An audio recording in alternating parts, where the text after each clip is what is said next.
Gentlemen, say hello to Bandit the dog. Oh, Bandit, you're so cute.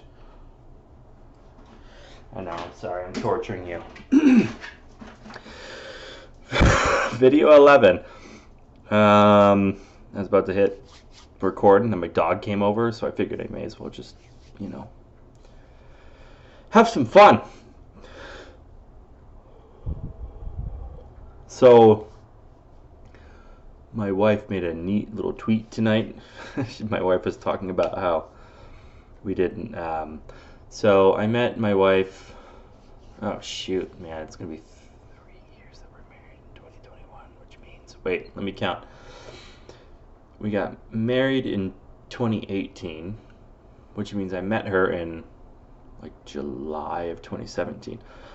So I met my wife in July of 2017, and we got married in January of 2018. We didn't really do much dating. It was a no-brainer. I feel like some cheesy-ass dad when I say that. That seems like some kind of dad line. You know, it's a no-brainer. It's like the same thing as that was a home run when you're talking about like you nailed the deal. It was a home run. It's such a dad line. But anyway, my wife was writing about that, and there was some dude that started commenting and saying funny things like really, really, really autistic things. And I don't know, I just thought it was funny. It was like some 12 tweet thread. It was awful. Awful, but awesome. I love Twitter. I love the internet. I love how people just sit there and argue with you about like literally anything. It's like, yeah, let me tell you what your life is, because I know somehow. Amazing. You saying something like, no, I just envision that one meme. No, you can't say that you marry someone after only knowing them for a few months. No, something like you have to date someone for however many years or whatever. I don't know. That's what most people do, and it seems like a giant fucking waste of time to me. So, we don't mess around here in the Bishop household. Anyway, that happened, and I thought it was funny, and I sort of wanted to dive into that. So I went to one of those little rallies up in I'm in Arizona, and I went up to Phoenix for one of those rallies for the election. It was like the day, or I don't know, Wednesday or Thursday. It was the one that Mike Cernovich put on. I was angry and furious, so I was like, fuck these people, I'm going up there. They're not going to blah, blah, blah. And I don't know what I was expecting. Of course, it's just going to be a rally with a bunch of people shouting at a building, right? So it was fun. It was fun to shout at a building for a little while, and then I went home. That's pretty much what happened. But it was really neat. So everyone knows that the media lies about everything, and everyone knows that the media will just smear anyone and just feed you to the dogs, right? But I'd never experienced it before firsthand, and it's a weird thing. You can read about it, but when you're actually there and it's happening, it's really different. It becomes more real. I mean, because you're actually experiencing it rather than just reading about it. I remember there's some woman that made some documentary. It was like a red pill documentary or something. And she was a feminist, and she started interviewing feminists and men's rights activists and these kind of people.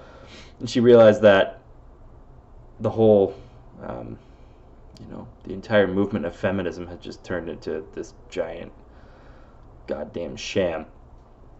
So she sort of switched to the other side, and then she started getting attacked and lied about in media. And she said it was really just jarring and unnerving. And it's not like what they were reporting was directly about me, but they were saying that the rally was violent Trump rally kind of thing. The the rally repeatedly held prayers. It happened like 8 times where we all just went silent and bowed in prayer. I think there was like 1 or 2 guys that were open carrying, of course, which I don't know. I don't think that's a good idea in that kind of setting because you have people who are all goddamn riled up to begin with. Unless you want to kill people, and then yeah, I mean open carry, I suppose. But I don't like it. I don't think it's a good idea.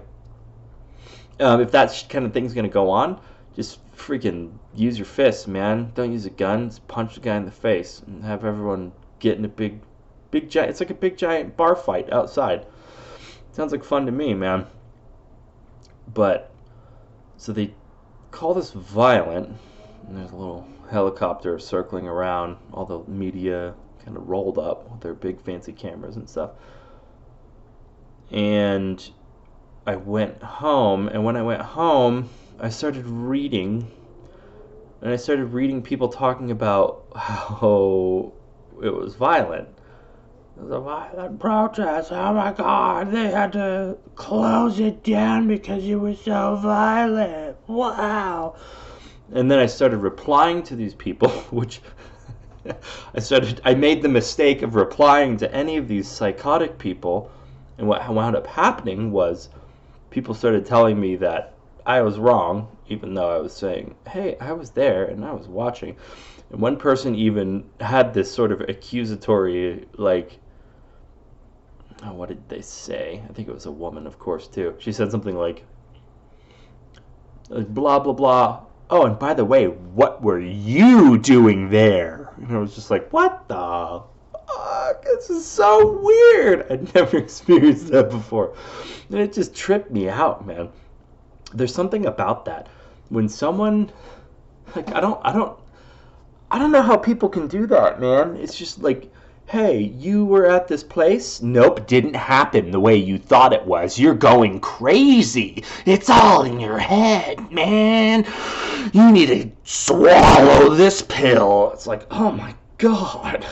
Who are you? Why do you think you're like in my head or something? Looking weird, man. I don't know. It's like hallucinating or something. It's like taking a bunch of LSD, and then it's just like, what the fuck? Maybe not that extreme, but something like that, you know? Yeah, I don't know. A really jarring moment. That was probably the most jarring thing I've felt all this year, was that. It's either that or being the only one not wearing a mask in public.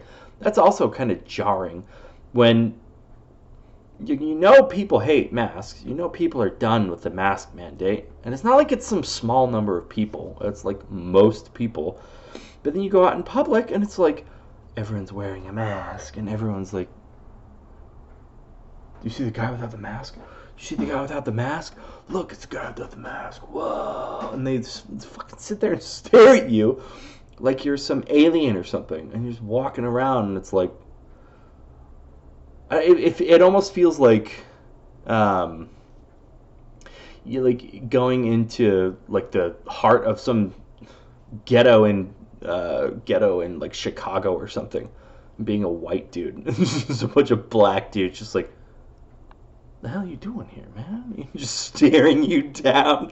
Every single one of them just like has the long head spinning stare thing going on. And it's like, I'm about to get like jumped or something, aren't I? I'm about to get like shanked right in the back if I don't watch out and keep eyes in the back of my head.